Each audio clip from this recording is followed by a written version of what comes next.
तकरीबन मैं 50 साल तो कबूतरबाजी कर रहा हूँ। और सर ये है कि अगर लकवा झोला है टीका 4 लाख ते नारो बयान डेक्लोरान ते दूसरा मैथकबाल ये एक बोतल ही चारे टीके पा के मिक्स करके इस छाती के रिश्ते एक 0 की सरिंज पॉइंट ते ला देना है। एक दिन छोड़ के एक दिन लाना है। इंशाअल्लाह उसका ये सिर हिलना तो है गर्दन डिगी अल्लाह पाक के हुक्म नाल ठीक हो जाती उस कबूतर भी बेहतरीन हो जाती। तो जड़ा मेरा शुरू तो पोरिया का सिलसिला चल रहा है सरसों का खालिस तेल 1 लीटर एक गड्डी थूम की देसी दी दड़ा करके उस तेल इतनी सारी अदरक जंजबील सौजिया जंजबील का उसी सट देनी है। चंगा काट के साड़ देना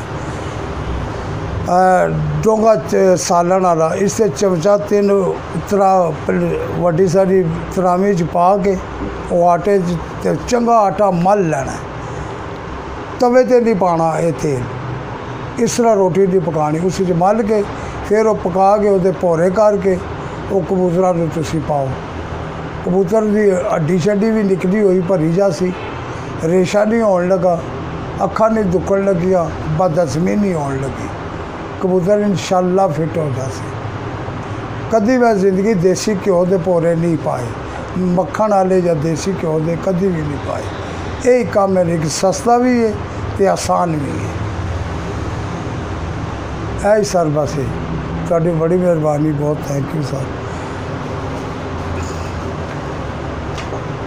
पनोड़ियाँ इस्लामाबाद मैं कबूतर रखे हर नस्ल का कबूतर अल्लाह दे हुक्म नाल ये जोड़े तेल वाले भोरे ने अदरक थूम वाले ये उन्होंने जहरबाद वगैरह कुछ या पिछे पिठी च होवे मूँह च होवे तो वैसे आम सारे कबूतर जानते हैं मूँह के अंदर भी है तो फ्लैजल नीट लैके उस जहरबाद के उत्ते सुबह शाम ऐज करो सड़ जासी तो गल के इथों निकल जासी गला साफ हो जाती उस कबूतर का फ्लैजर।